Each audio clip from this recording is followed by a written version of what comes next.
Hey guys, how's it going? Somebody in the comments said it would be interesting to see how I did the process to get that MODO drums working to that Queen song. So, okay, I'm going to show you how I did it. Listen, it's a sweltering day. I've got the window open, I've got a fan on, so it might be a bit noisy, but let's do this, right? Okay, so I start with a Logic project, and you have to create one track. It can be anything. I'll create an audio track, it doesn't matter. Now, online you can get the multi-track stems for the song Now I'm Here, and all you get is the drums in stereo, the guitar in stereo, which has got some of the guitar layers, I think, because you know there's rhythm guitar while something else is playing in some parts, and the bass. That's it, right? So I've got those stems. Now, before I bring them into the project, we go to the tempo here. Let's drop down global. You can see the tempo track there. It's at 120, the default project tempo. And if you click where it says tempo there, it brings up the smart tempo project settings. I've got these set to off. I do not want the imported audio to be conformed to the project tempo, which is fixed at 120. So both of these are off, right? And my tempo is in keep, right? Then I go and get the 3 multi-track stems. There they are. And I bring them into the project. Now I don't put them right at bar 1. I put them at bar 3 or bar 5, so there's a gap at the start. Boom, like that. Now I'm going to put them all on new tracks. Right, create new tracks, one for each of the stems. There you go. Now we can get rid of this first audio track, the blank one I created. Okay, there's the stems. Now they're in sync with each other. Yeah? Let's just lower their levels. Yeah, they're all in sync with each other if they start exactly at the same point, right? Okay, now with the 3 stems there, and you have to select them all, I then bring up the region shortcut menu, which you do by, with the 3 selected, right click on any of them. Or if, like me, right click is assigned to the toolbox, then you control left click. All 3 selected, control left click on any of them. And you want to go to tempo. Create a smart tempo multi-track set.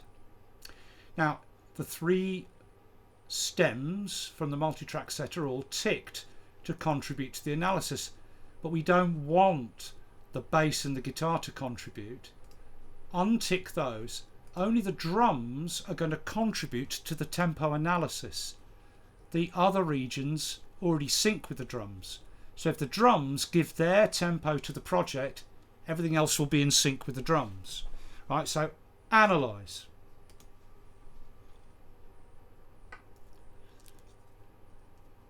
Okay, they're analysed, but nothing happens. Right, now, again, with them all selected, bring up the shortcut menu, tempo. They've been analysed now, but only the drum track has been analysed to get the tempo of what these stems are all doing. The others, the bass and guitar, follow the drums. The drums have been analysed for the tempo they hold. And now that that analysis is done, we apply the region tempo to the project tempo. Bam! And maintain relative positions of all other regions.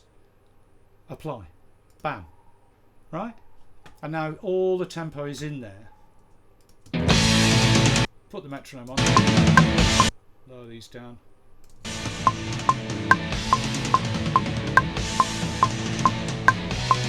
Okay, now you'll notice that the actual, where it's put the bars in is not the downbeat. The downbeat, the kick downbeat, is on the second beat of the bar. If we come out of where all the fills are and go to where the real playing starts. Right. Boom, there's... Is that someone at my door? Hang on. Jesus Christ. Oh. You let me in like a bloody doorman or something. I hate it when that happens. Okay, yeah, look, what's the analysis that's been done? I didn't bother correcting it in the tempo editor because once that analysis has been done, you can look at it in smart tempo and you can see where the downbeats are, and that could have all been shifted. But it doesn't matter, right? Because what's happened is it's actually where it's put the start of each bar is not the downbeat of the first beat of each bar. Alright, it's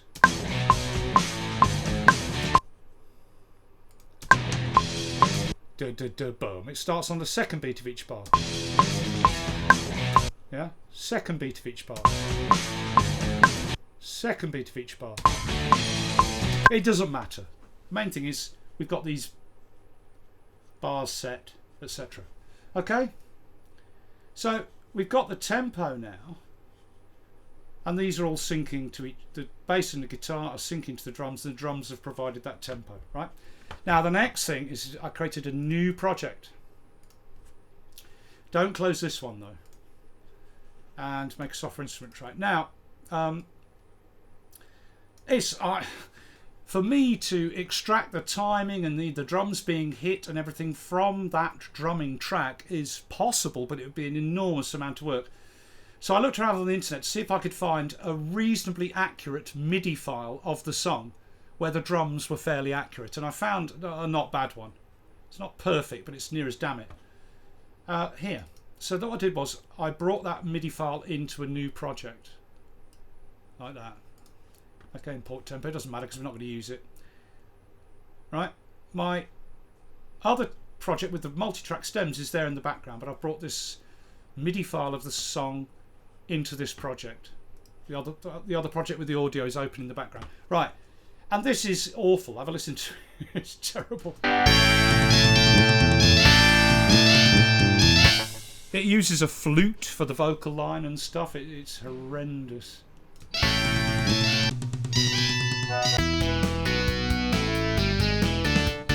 But the drums are actually quite accurate, so I grabbed the drum track, just the drum region, Command C, copy, come back to my song here. Now the playhead, I move it right to the start of where the guitars start chunking, because that's where that MIDI file starts, on the first guitar chunk. Right, put the playhead, there's the chunk, right, and then I create a software instrument track at the bottom, assign MODO Drums to it, put MODO Drums on it in stereo.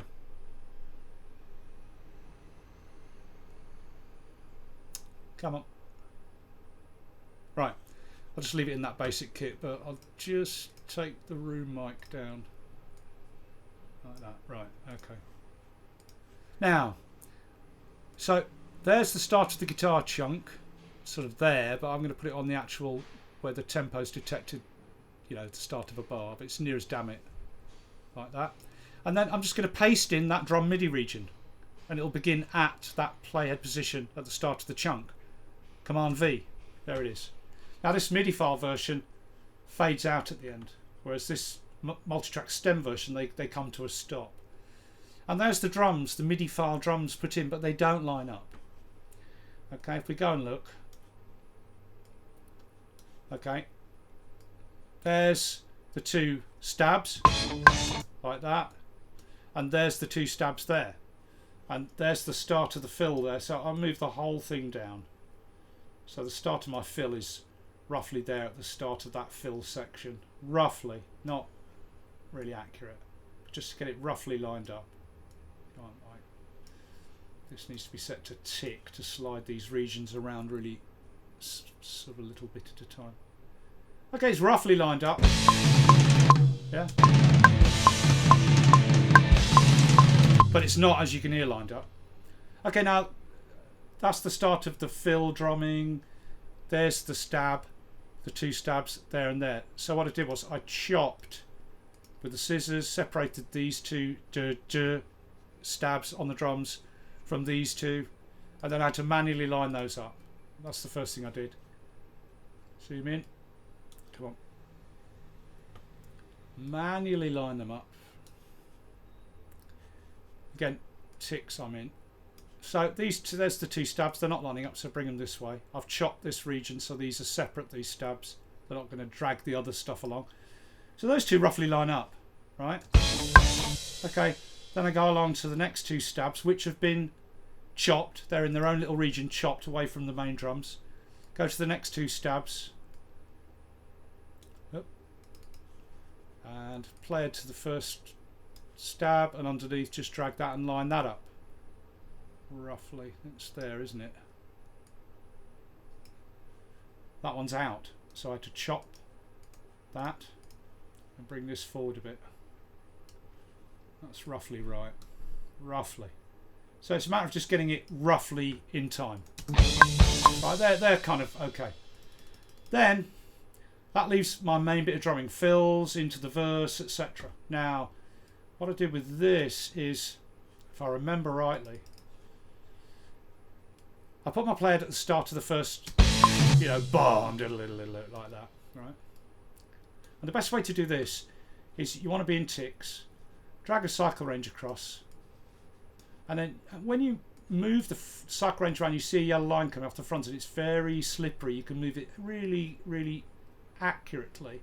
Whereas when you try and move the playhead, it's a little bit more sticky. It moves in jumps like that.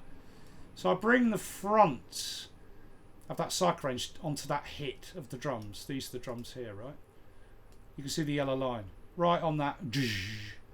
Look underneath. Put the playhead to the start of that cycle range, which is lined up. The start of the cycle range is lined up exactly with that big smash of the drums there. Right, up. It's about there, isn't it? Oh, a little bit late. Right. Then put the player to where the start of the cycle range is, and then when I go into my editor here, I can see whether it's on the money or not. And actually, it's slightly forward. So what I'm going to do is zoom in and drag the whole region back, so those notes are on the money for that hit. Which is actually more like there, isn't it? Right. Just line them up right there. So actually slightly late of the playhead visually. Yeah, so slightly behind. Because then what I'm going to do is chop this. Right. I'm going to chop it right on that bar line there. On the bar line. So I'll put this to bar. And on that bar line there, chop it. Bam. Right. So now I've got the fill and the verse drumming separate. One long region, separate from the stabs at the beginning. There's nothing in that bit of MIDI there, look. Okay. And I think what I did then is I selected that MIDI region, brought up the shortcut menu and tempo, applied the project tempo to the region and downbeat. Oh, it's just shifted a bit, right? But it shifted forward. Look, it shifted everything forward, right? So then I've got to move it back, and to do that, I've got to take it out of bar and back into ticks. And we already know the start of that cycle range is on that first downbeat of the kick. Yeah, like that, yeah. So play it to the start of the cycle range and bring this region so that first hit of the drums is right on the start of that. And that's still not lining everything up right, but have a listen to them both now.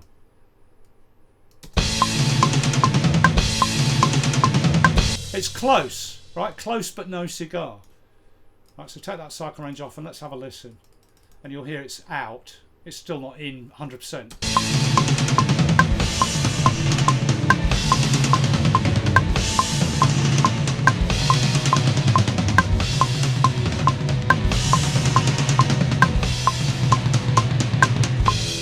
Right, so that's the start of the proper beat. This is the fill section. Right. Now, everything's starting on the second beat of each bar. Sorry, second beat of each bar. Okay, so look, that's roughly there where that downbeat of the kick is, and that's where the verse starts. That's the kick and crash.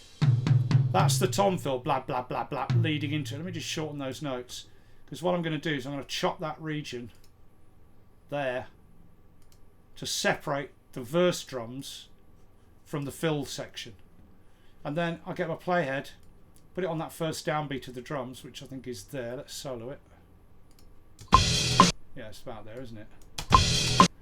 Okay, roughly there. And then my region underneath, line up the region, which drags back. So those two notes are more on the money. And that's sort of separated the verse section off. And the reason that I've had to do that is because if you look at it, the fill section is 141, 42, 144, 140, 139. Then it really slows down for the verse, down to like 130-ish. So this is a bit faster than that section. So I've split off the regular drumming from the fill section. This has to be corrected, this now has to be corrected, but this is slid back a bit. Right, let's bring in MODO drums and listen to them both.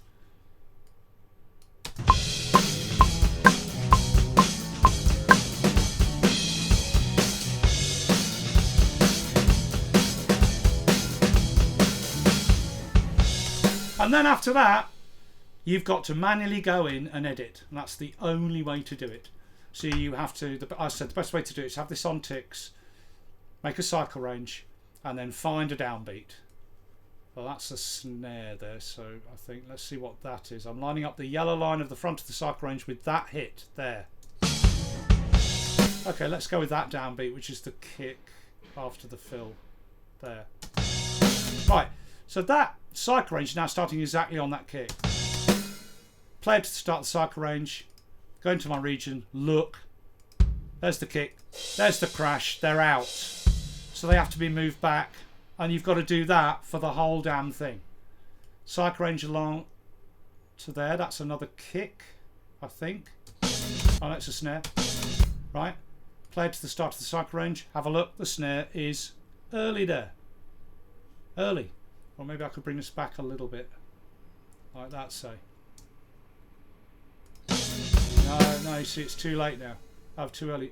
There's the snare there. Right, play it to the start of the cycle range, which is on that snare hit. Look in here, there's my snare, my open and my closed hat, or hat slice. That all has to be moved back. Yeah? So then along to the next kick. There. Next kick, play to the start of the cycle range, which is on that kick. And there, that kick is late. And you've got to manually correct everything.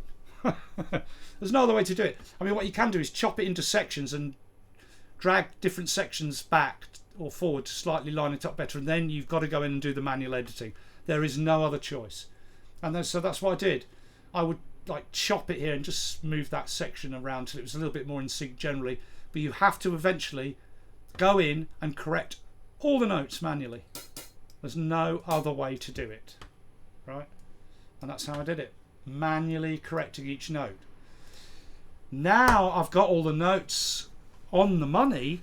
The next job is to go along and check to make sure, well, I've done some of that already, to check that each drum hit in the MIDI file is playing the right drum by listening to little sections, working along the length of the drums and checking that the fills are playing the right toms. And then the next and final job, when you've got all that sorted out, and that's going to be the hardest job of all, I don't know if I'm even going to bother to do it, is if you listen to the real drum track, he's constantly opening, changing the how much he's pressing down on the hi-hat pedal as he plays the closed hat. So it does a lot of splashing, opening and closing, more splashy, less splashy.